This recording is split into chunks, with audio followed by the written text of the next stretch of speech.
नमस्कार दोस्तों, मैं ऐश्वर्या शर्मा ऐश्वर्या एकेडमी से आप सभी का स्वागत करती हूं। आज मैं आपके लिए जो न्यूज़ लेकर आई हूं वो भोपाल समाचार से है। तो यहां पर जो न्यूज़ हमारी है वह है एमपी टेट वर्ग 3 परीक्षा निरस्त हो सकती है। तो यह बच्चों का प्रश्न है कि क्या एमपी टेट वर्ग 3 परीक्षा निरस्त हो सकती है, और अगर हो सकती है तो उसके पीछे क्या कारण है कि एमपी टेट परीक्षा को निरस्त कर देना चाहिए। क्या एमपी टेट वर्ग 3 परीक्षा निरस्त नहीं हो सकती है तो उसके पीछे भी क्या कारण है कि उसे निरस्त नहीं कर देना चाहिए।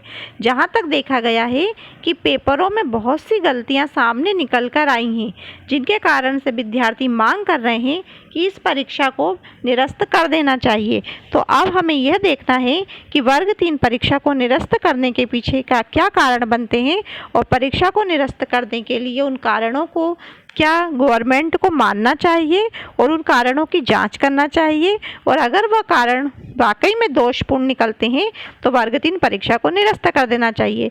तो हम उन सभी कारणों को जानने की कोशिश करेंगे। आप और हम मिलकर उस विषय पर चर्चा करेंगे और हम अपने वीडियो में में देखेंगे कि वर्ग 3 परीक्षा निरस्त होने का क्या कारण बनता है। तो आइए हम अपना वीडियो आरंभ करते हैं और अपने वीडियो की ओर अग्रसर होते हैं। जांच के बाद निरस्त हो सकती है व्यापम की शिक्षक पात्रता परीक्षा। ये खबर प्रदेश टुडे ने उजागर की थी, अर्थात ये पेपर की खबर है प्रदेश टुडे भोपाल से।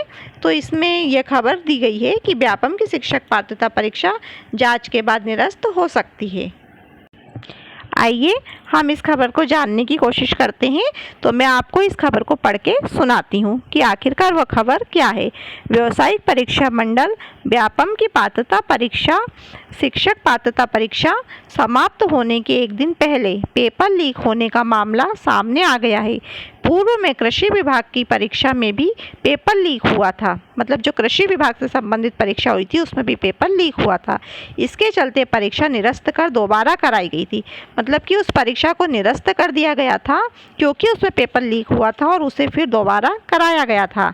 इसीलिए शिक्षक पात्रता परीक्षा भी निरस्त कर दोबारा से कराए जाने की मांग उठ रही है। तो पहला पॉइंट यहाँ पर ये निकल के आता है कि जब कृषि विभाग से संबंधित परीक्षा थी, पेपर लीक हुआ था, तो पेपर दोबारा हुआ था, तो फिर शिक्षक पात्रता परीक्षा को भी दोबारा होना चाहिए क्योंकि इसका पेपर भी लीक हुआ है। व्यापम की ऑनलाइन परीक्षाएं कराने का ठेका एजुकेटिव कैरियर टेक्नोलॉजी को दिया गया था। तो ये एक टेक्नोलॉजी है, उसे यह ऑनलाइन परीक्षाएं कराने का ठेका दिया गया था। तो एजुकेविटी सभी इंतजाम नहीं कर सकता है, इसलिए उसने प्राइमरी शिक्षक पात्रता परीक्षा के परीक्षा केंद्र तैयार करने की जिम्मेदारी साई एजुकेयर कंपनी को दे दी थी। पेपर लीक होना व्यापम की कार्य व्यवस्था पर सवाल खड़े कर रहा है। परीक्षा केंद्रों पर जेमर लगे होने के कारण मोबाइल की गतिविधियां भी ठप हो जाती हैं। इसके बाद भी पेपर मोबाइल पर शेयर होता रहा। व्यापम अधिकारियों का कहना है कि पेपर लीक कंपनी के कर्मचारियों द्वारा किया गया है। किसके द्वारा किया गया है? कर्मचारियों द्वारा, ऐसा मानना है।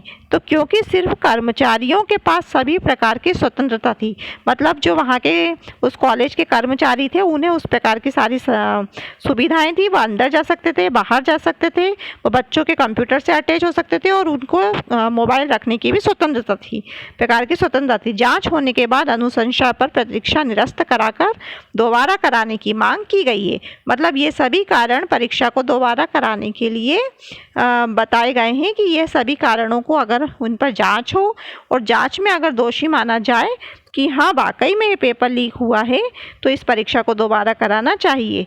तो प्रदेश टुडे ने 12 दिसंबर के अंक में व्यापम की कार्य व्यवस्था को लेकर 12.17 लाख उम्मीदवारों का एग्जाम लेने व्यापम ने नहीं लिया बैकअप शीर्षक से खबर कर प्रकाशन किया था। इसके बाद भी व्यापम अधिकारियों ने परीक्षाओं को गंभीरता से नहीं लिया और अब पेपर लीक हो गया। मतलब कि व्यापम ने इन परीक्षाओं को गंभीरता से नहीं लिया, उन्होंने जिन कंपनियों को ये ठेका दिया था उन्होंने भी इसको गंभीरता से ना लेकर उन्होंने और दूसरी कंपनियों को ठेका दे दिया और इस कारण से ये पेपर लीक हो गया। और जो योग्य विद्यार्थी थे उसका उन विद्यार्थियों को इसका फ़ायदा नहीं मिल पाएगा, क्योंकि जब पेपर बिक चुका है तो ऐसे ही बच्चों को फ़ायदा होगा जिन्होंने इस पेपर को ख़रीदा है। इसीलिए सभी विद्यार्थियों को कोशिश करना चाहिए कि वह व्यापम के कानों तक ये बात डालें कि अगर वाकई में कोई ना कोई धांधली हुई है तो गवर्नमेंट उनकी सुने, दोषियों को पकड़े और उन्हें इस एग्ज़ाम से बाहर करे, ताकि योग्य विद्यार्थियों को मौका मिल सके और उन्हें एक नियुक्ति मिल सके। तो हम सबको मिलकर आवाज़ उठाना पड़ेगी। अगर आपको मेरा वीडियो अच्छा लगा हो तो लाइक और सब्सक्राइब अवश्य करें। धन्यवाद।